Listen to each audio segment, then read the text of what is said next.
Hey everyone, welcome back to Corporate Decoder. Today, Fidelity Salem Street Trust just filed its annual shareholder report, and I am diving into the key financial shifts. Quick note, this is not financial advice, just my take on public filings for educational purposes.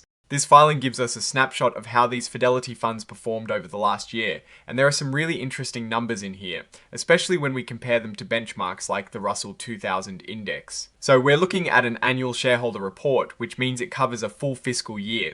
For these Fidelity funds, this reporting period wraps up on the 30th of April 2026. Think of this as the company's yearly report card. First up, let's decode the Fidelity Small Cap Index Fund. The symbol here is FSSNX. This fund tracks us stocks of smaller companies. In simple terms, it aims to mirror the performance of a basket of these smaller businesses instead of picking individual winners. The report mentions a strong year for stocks overall, fueled by excitement around artificial intelligence and interest rate reductions starting in September 2024.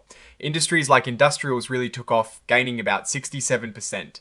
Information technology also saw a big jump, around 67%. Even healthcare did well, up about 39%. Looking at where the fund put its money, a big chunk, about 19.2%, is in industrials. Financials are next at 16.6%, followed by healthcare at 16.3% and information technology at 16.2%. It is pretty diversified across different industries, which is typical for an index fund. When we look at the top companies the fund holds, Bloom Energy Corporation class stands out, making up 2.0% of the fund's net assets. Credo Technology Group Holding Limited is next at 1.0%. These are the businesses that have the biggest sway on the fund's performance. Now for the long-term view, the report shows a cumulative performance from the 30th of April 2016 to the 30th of April 2026. If you had invested $10,000 back then, it would have grown to about $28,696. That is a really solid return over a decade. For the last year, the fund returned 44.56%. That is impressive. Over 5 years, it was 5.86% annually, and over 10 years, it averaged 11.12% annually. This shows consistent growth, generally keeping pace with its benchmark, the Russell 2000 index, which had a 44.41% return for the year, and averaged 10.98% over 10 years. Next, let's check out the Fidelity Series Large Cap Growth Index Fund, ticker FHOFX.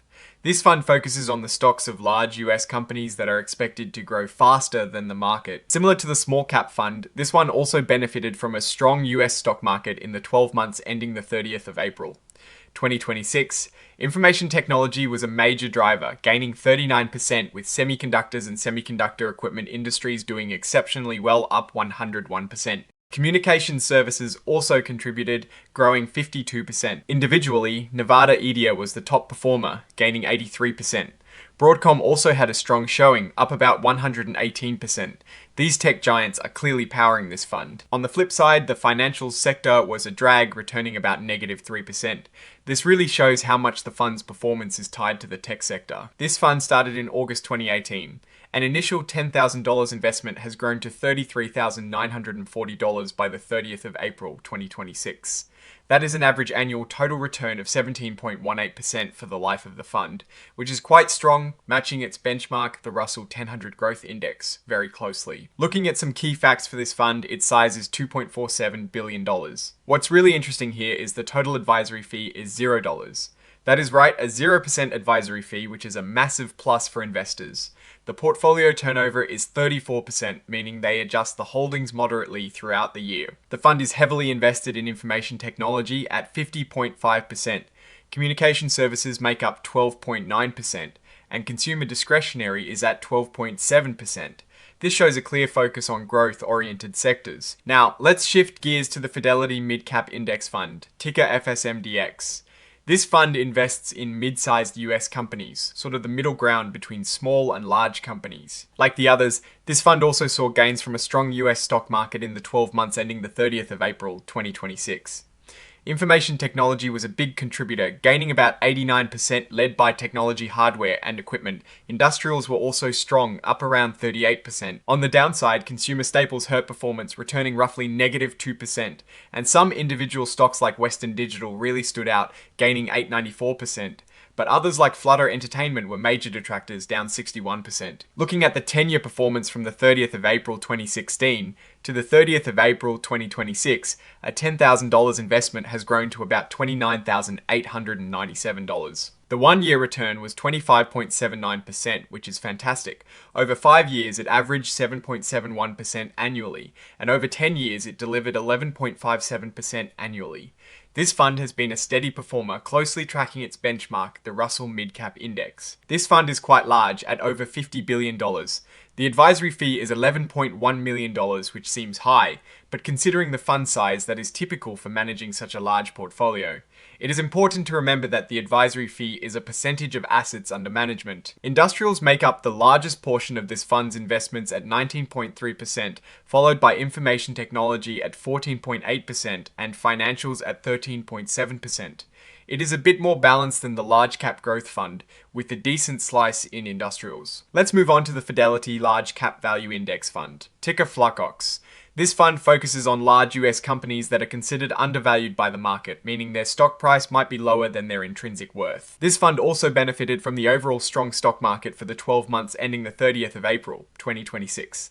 Information technology was a top performer, and interestingly, financials also contributed positively, with banks gaining about 36%. However, the biggest detractor for this fund was Berkshire Hathaway, down 11%. This highlights the risk of holding large value stocks that might not move as quickly with market trends. This fund has been around since the 7th of June 2016. A $10,000 investment then is now worth about $28,198. The 1-year return was 29.21%, which is strong. However, its 5-year average annual return is 10.27%, and its life of fund average is 11.04%. This shows that value stocks can sometimes lag behind growth stocks, especially in periods of high-tech enthusiasm. The fund size is over $13 billion. The total advisory fee is about $4.2 million.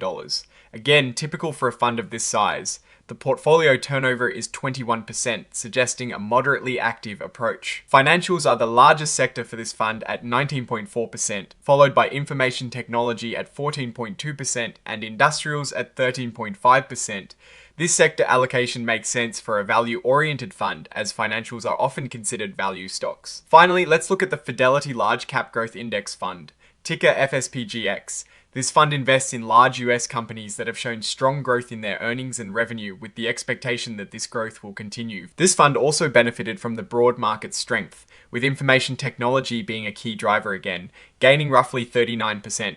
Communication services also performed well, up about 52%. However, the report highlights ServiceNow as a major detractor, down 54%.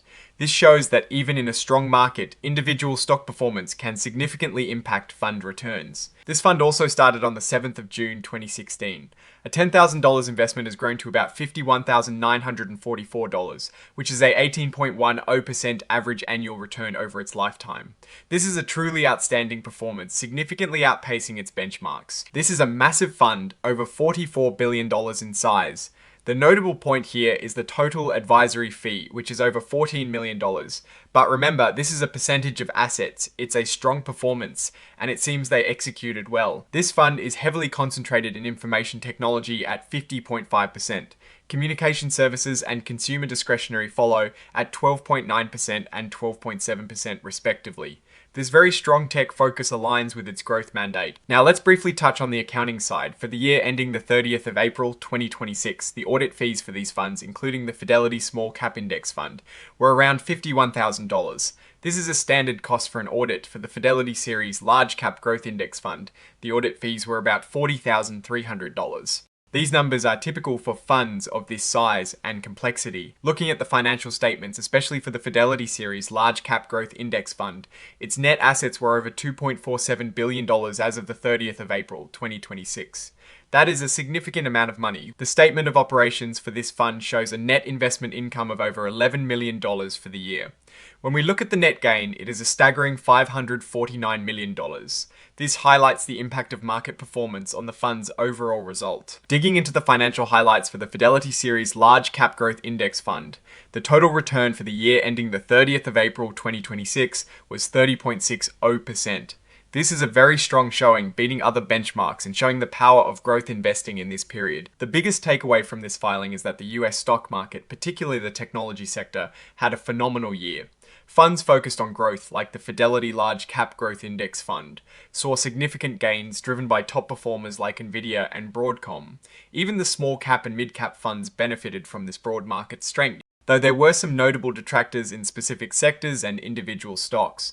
The low advisory fees for most of these index funds are also a major plus for investors looking for cost-effective ways to gain exposure to the market. In conclusion, while the market showed robust growth, the specific holdings and sector allocations made a significant difference in performance. The funds that were more heavily weighted in technology saw the biggest gains, while those with exposure to more cyclical or value-oriented sectors had a more mixed performance. It really underscores the importance of understanding a fund's investment strategy and its underlying holdings. That is my take. Stay decoded. Don't forget to like, comment, subscribe, and join our Discord.